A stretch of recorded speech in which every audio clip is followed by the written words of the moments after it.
Oi pessoal, tudo bem? Hoje é o primeiro vídeo informativo então da minha página. Estou muito feliz porque finalmente estamos colocando em prática, no vídeo mesmo, tudo aquilo que eu tenho estudado, que eu tenho compartilhado, que nas palestras, em congressos a gente tem visto e discutido bastante. E aí nada mais do que um tema que super polêmico até, de certa forma, da atualidade e muito relacionado à psiquiatria infantil, que é o transtorno de déficit de atenção e hiperatividade. Há um conceito de que esse transtorno ele some quando a pessoa fica adulta, mas não. É um transtorno que se inicia na infância, e eu vou falar as características dele daqui a pouquinho, mas que em grande parte permanece na idade adulta, só que com outras características. Então tem vindo ao meu consultório muito adulto falando assim: doutor, eu tô com suspeita de TDAH, será que eu tenho, será que eu não tenho? Questionando medicações.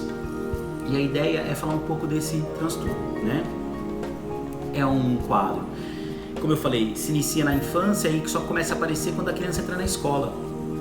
Por quê? Porque é onde começam a vir recado dos professores, os pais começam a se sentir incomodados que a criança não consegue ficar quieta, vamos dizer assim, para estudar, E quais são as características?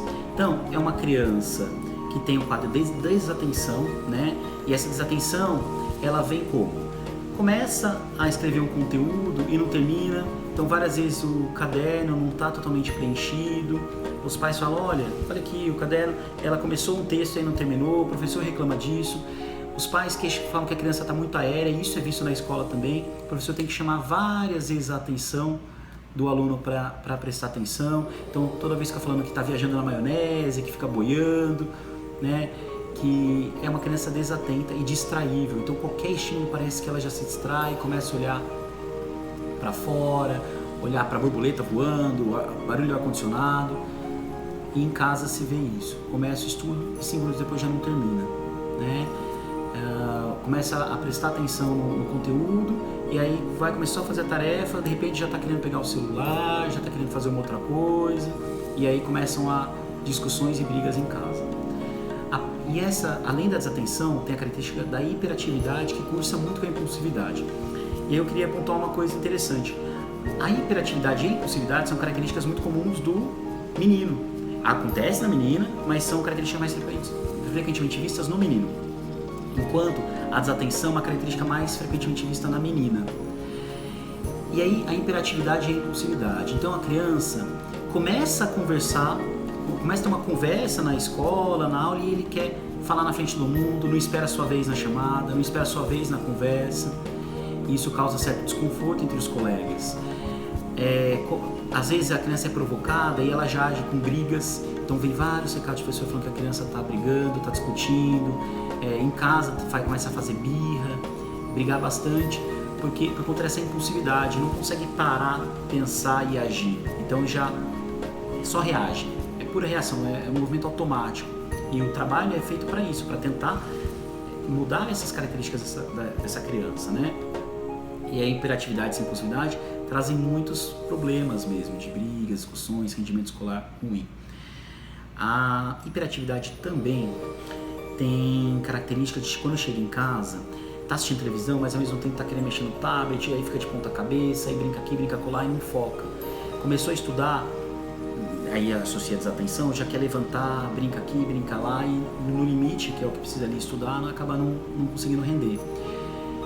Muita inquietação, então toda hora mexendo os braços, mexendo as pernas, pegando lápis, caneta, mexendo o pé, querendo andar de um lado para o outro. Na escola não consegue ficar sentado, fica muito inquieto, então tem muitas queixas de levantar da cadeira e provocar colega do outro lado ou ficar conversando. Então essas características elas são muito unidas umas com as outras, Esse transtorno psiquiátrico está muito associado à genética familiar, hereditabilidade, na qual os pais, em cerca de 1/3 mais ou menos dos pais, eles têm essas características do TDAH ou tinham quando era criança. É muito comum em irmãos, às vezes tem um irmão que tem, outro irmão tem um componente também, tá bom? Tem outros fatores de risco, mas esses aí são os principais. No cérebro da criança, não há exames que comprovem isso que a gente utiliza no dia a dia. Os estudos das universidades ao redor do mundo, elas acabam investigando com outros tipos de exames, em que mostra que essa região da frente do cérebro, a região pré-frontal que a gente fala, ela não tem uma ativação normal, vamos dizer assim. Então a criança, ela fica mais desinibida, não consegue organizar, planejar, coisa que essa é a função dessa parte do cérebro. A região frontal, ela causa inibição social, consegue colocar o limite, sabe ordenar as coisas, sabe planejar, organizar, e essa é uma dificuldade. As crianças com TDAH geralmente são bagunceiras, muito desorganizadas, não sabem onde colocou o lápis, onde está o caderno, esquecem muito. Então o professor várias vezes fala: nossa, ele esqueceu o lápis hoje, aí não trouxe caderno de geografia, não levou caderno de português para a escola, não tem nada anotado na agenda. Queixas muito comuns.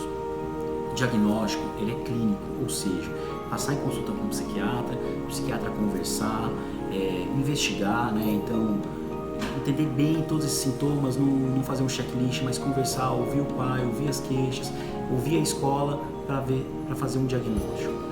A gente solicita exames para excluir outras causas, porque às vezes essa agitação é problema de tireoide, essa agitação é secundária a uma epilepsia, então precisa solicitar exames para exclusão. Tá? O tratamento é feito com psicoestimulantes, como a Ritalina, Venvance e Concerta. Mas você pensa, poxa, psicoestimulantes para uma criança estimulada? Não. Esse estímulo, essas medicações estimulantes, elas inibem a estimulação que o cérebro dá.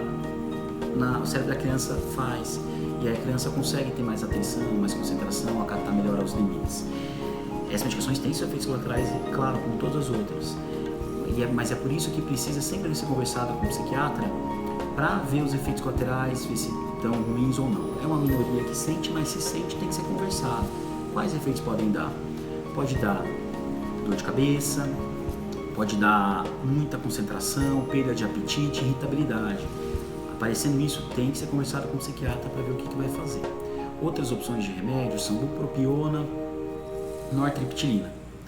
Isso é a parte medicamentosa, mas existe a terapia não medicamentosa. E para isso, os estudos mostram que é necessário terapia familiar, então para os pais aprenderem a lidar com a criança, terapia de grupo para essa criança, para ela poder desenvolver habilidades sociais, e nisso é muito importante esportes também.